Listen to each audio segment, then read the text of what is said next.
Redditors who have cut family members off of their lives. What was the final straw for you? Story 1.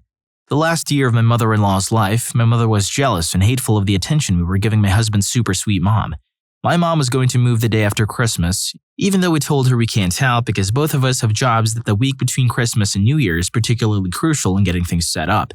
Well, she had a car accident on Christmas Eve and still wanted to move in 2 days despite her broken ribs. When we told her she should postpone until we could help, she screamed and called us selfish and hateful, including my husband, who is neither. Christmas Day, she made our house full of guests uncomfortable because she was mad and fuming. She had spoiled every Christmas in my life, but this was the last straw for my husband, and he said she would not be welcome on Christmas Day anymore. We've been married 30-something years, and he's been my side with her for all of it. But losing his mom, and anyway, he reached the point he was just done. I told her I'd still help her out but wouldn't be socializing anymore. One afternoon, she asked why, and I told her I just can't hear my mother call me names anymore. Selfish, uncaring, heartless, cruel. In her reply, well, that comes from a place of hurt. Had she said something like, I say things I don't mean when I'm upset, then we would have probably continued limping along. Anyway, my brother and family were coming in, and I was going to host Christmas dinner on 12/22 when they were in town. But her snitty text just before Thanksgiving was if she's going to be alone on Christmas, she might as well be alone on Thanksgiving also. Normally, that would have sent me in olive branch mode, but instead I just sent back, okay, and never saw her again except for once that was somewhat accidental. Not that she didn't try re-engaging over the coming years. She did. A lot. But I never could. She died this year. Story 2.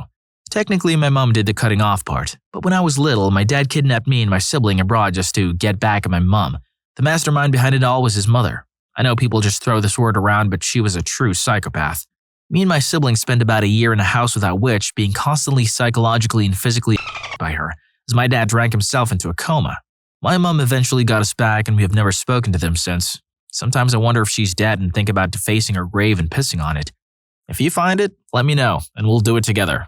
Unless you're not into that, and we can just take turns. Maybe make it an all-day thing, I don't know. Pick up a case of light beer, maybe to keep it flowing. Story 3. I had been in the hospital for over a month, nearly dying from a rare disorder. My dad had come and spent time with me almost every day, whereas my mom, not even a phone call. When I finally got out and was at home, I called her to update her on what had been going on with me, and she dominated the conversation. She somehow made the entire situation about her, and how worried she was, what she would have done if that happened to her, etc. My 2-year-old ran up to me and was hugging my leg. And as I looked down into the eye of my baby, I realized I couldn't even imagine if my baby had just gone through what I did. Not visiting, not calling, and making every conversation about me. That was pretty much the last time I ever talked to my mom. My sister had already cut mom from her life. That moment was when it dawned on me mom really doesn't care about us. She doesn't actually love us. A loving mother would never have treated their children the way that woman treated us. Story 4. I cut my uncle out of my life the day my gran died. She had terminal lung cancer, and the last 3 months of her life, she lived out in complete agony. My mother and I moved in with her to care for her full time. I was only 18, working and still in full-time education. It took so much out of me. My uncle didn't offer us a hand once.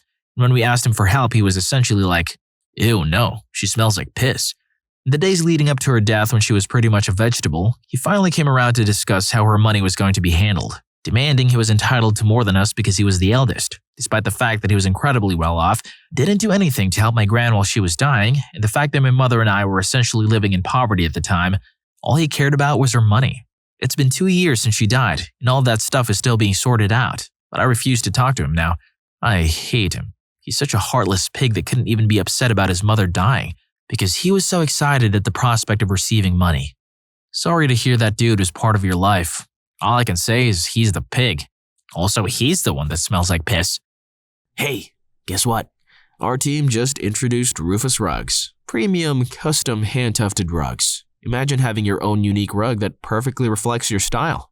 Whether you're a dedicated Naruto fan or simply adore Pokemon and can't resist displaying bus toys, we can turn your dreams into reality. We can create almost anything you want. Don't wait. Dive deeper into the world of Rufus rugs by clicking the first link in the description. Story 5. When I was 9, my mom told me that she'd wanted to with me, but they weren't readily available in 1959, so I was lucky. Over the years, it was on and off with her. I'd swear her out of my life and then let her back in. I was blamed for everything that was wrong in her life and everyone else's. When I was 15, my father committed leaving us with his mother. She dragged us to church as she was convinced his would send us to hell. We met a wonderful couple with 3 kids of their own, relatively close to our ages in exact order. 2 girls then a boy.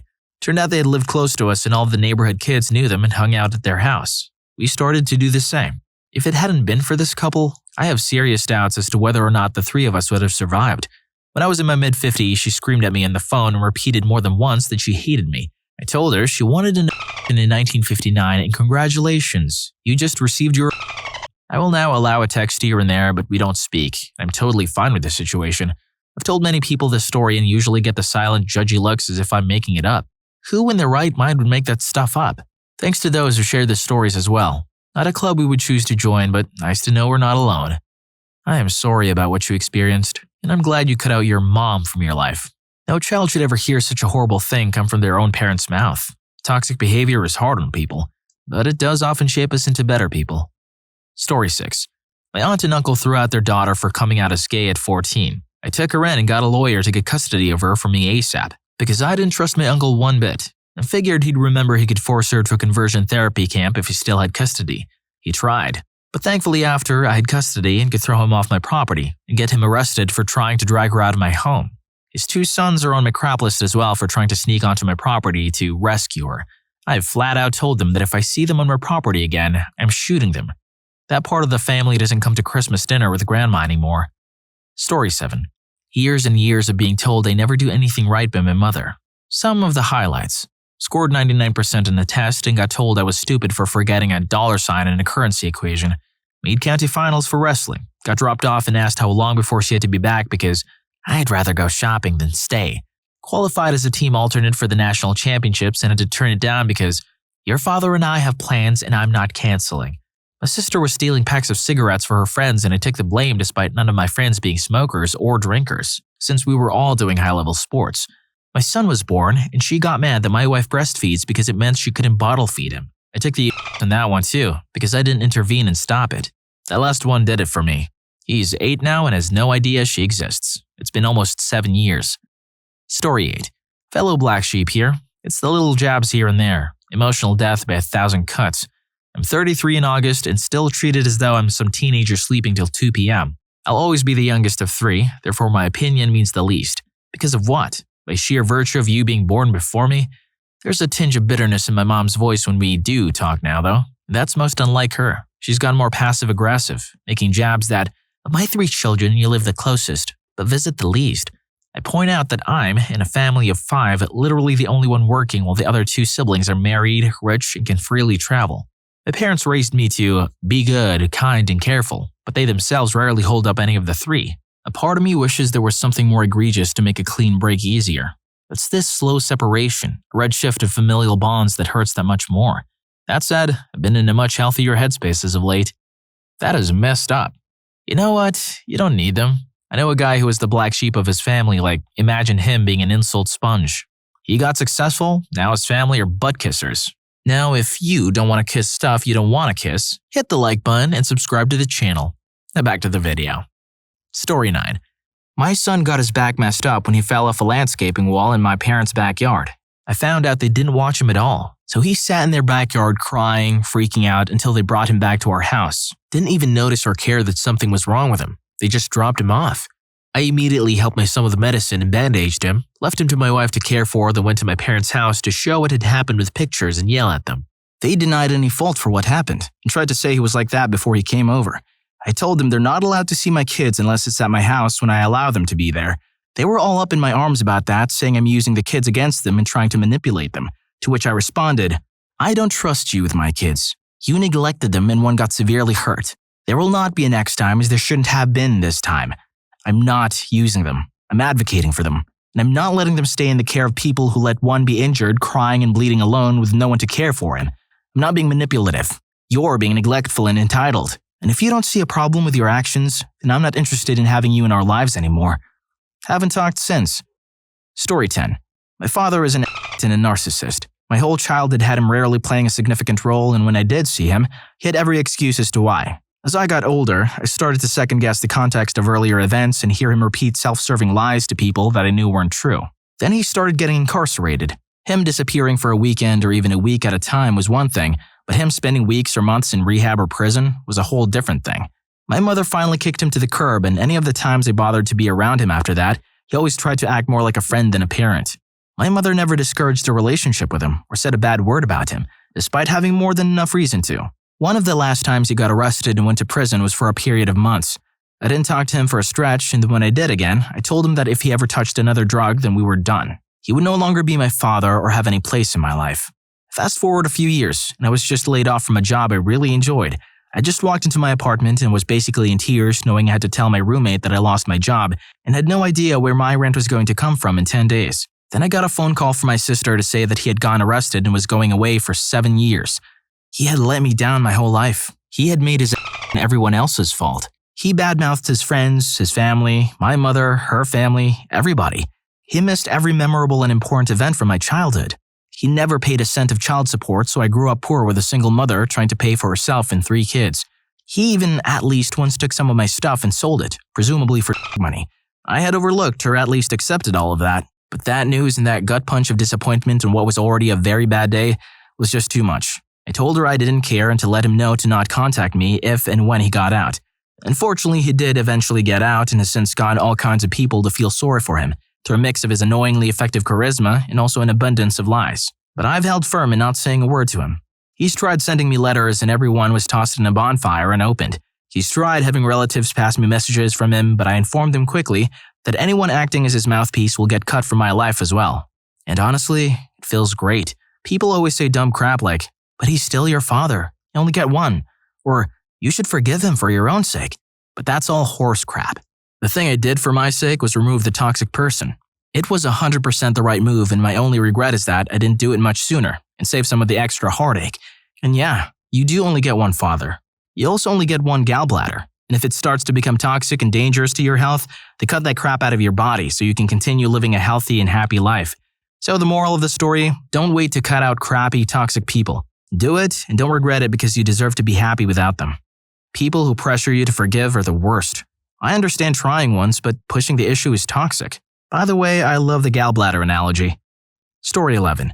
Sister caused issues out of thin air, and then when challenged about it, she lied through her teeth and tried to get family on side.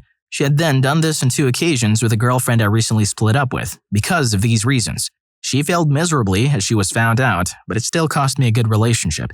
It's one thing causing drama, but to cause me drama and interfere in my relationship just hammers the nail in the coffin for me. It makes it worse that she openly admitted to me that part of the reason she caused an issue is because I wasn't speaking to her. So my thoughts were that it was the dumbest thing you can do to build a relationship with someone. It's the exact opposite of building bridges. Story 12. I actually just dealt with this yesterday. My great-nephew, who's 11, has been an issue for a while. He has a history of saying very inappropriate things to my 9-year-old daughter while making motions. Under no circumstances is he to be allowed around her without adult supervision, as there are times when they are together when I need childcare. My sister, his grandmother, is very aware of this. Well, over the weekend, she stayed with my sister, and unbeknownst to me, so did my nephew. As soon as my daughter got home, she told me that while they were swimming on Saturday, my sister went inside for about 30 minutes. During that time, he exposed himself to her and asked her to look and touch it. I immediately called my sister to ask her about this and was met with only very apathetic responses. Upon calling his mother, my niece, the exact wording my sister used to me was repeated word for freaking word.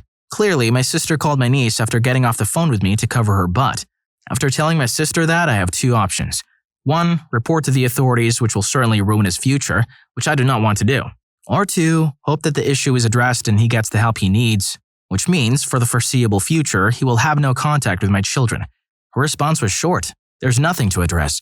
So now I have a third of my family that is no longer welcome in my home. Story 13. My grandmother on my mom's side. Some background info to explain. When I was in preschool, I can distinctly remember every day after my mom dropped me off. The adults that worked there would take me to a back room and strip me down. They were looking for bruises, apparently. This was in the 80s. I never questioned it or anything till I got older and realized that was strange. In 1st grade, my grandmother and grandfather picked me up from school. This was strange since they lived in Iowa and I was in Mississippi, and put me in their RV for a joyride, which turned out to go on until dark. I remember her telling me to know that she loves me, that she's doing this because I deserve better. Again, I did not understand what was going on. I was just excited to be in an RV and not in school. By dark, we pulled into a parking lot, and my mom and dad pulled me from the RV, put me in the back seat, then talked to them. By talk, I remember yelling and such. There are a lot more little things she did, but those 2 stand out the most. I didn't find out anything about why these things happened until my grandfather died, and I asked why we weren't going to the funeral. The grandfather wasn't my mom's dad. He was husband number 6, I believe. My mom explained to me that my grandmother hated her for divorcing a doctor and then getting married to a man and living in dirty Mississippi. She felt my mom's horrible decision to do this meant that, in my grandmother's eyes, my mom was not fit to take care of me and that she could do better. Apparently, the reason for what they did to me in preschool was because my grandmother had called them and told them my mother was me. So they were looking for evidence, I guess. I have no idea how my parents were able to get me back from the grandparents and have no way really of finding out all the details since my mom passed away last year. And my dad has and still is having cluster strokes, so his memory and speech patterns are not reliable. That all sounds terrible, but in a very subtle way. Hope you're doing better now as an adult. Also, I always wanted to try riding an RV. Story 14. I cut off my mother when I was in my early 20s. I'm mid-30s now. She was a drunk and neglectful in many ways. The last straw was her showing up wasted at sunrise screaming at me about doing chores in a house she didn't live in. She called the cops, claiming I was threatening to hit her. It's a long, stupid story. It ended with me telling her, "You do this and I'll never speak to you again." She called my bluff, but I wasn't bluffing. Well, maybe I was, because earlier this year I asked a family member, also estranged but for very different reasons, for her email. I guess I just wanted to see, maybe she missed me, maybe I'd get closure, maybe she'd changed, maybe she was sorry. Maybe she'd cleaned up and was back to singing and painting and reading and writing and freaking decoupaging the way she used to, the way she taught me before it all went to crap. After a few emails back and forth over the past few months, some of which were poorly spelled, nonsensical, erratic, and well, just wrong factually speaking, I bit the bullet and asked, "Are you still drinking?" After a few days I got a reply, no email body, just the subject line, "Yes." My soul wanted to cry, but my physical self couldn't. Her only child, my only parent. She spent all the years we were apart fostering a relationship that mattered to her. Her real love. Booze. I'm currently 10 years older than she was when she had me, the same age she was when her really took over. I responded thanking her for her honesty, but that I couldn't continue communication under these circumstances. She's in her 60s now, and I can't envision ever seeing her again. Honestly, I don't know if I feel a lot, a reasonable amount, or nothing at all. I could write pages and pages and pages. It's just messed up. It's messed up and it's sad that there's nothing I can do for her. I can only heal myself. If you read this, thanks. If you're hurting, I can't say I understand you more than you understand me. But know in my mind's eye, I am nodding to you in solidarity, an acknowledgement of the strength we have found in ourselves or will find someday. Wow, these stories really got me. If you liked the video, make sure to check out Parents Who Have Disowned or Genuinely Stopped Loving Your Child, What Happened? See you on that video.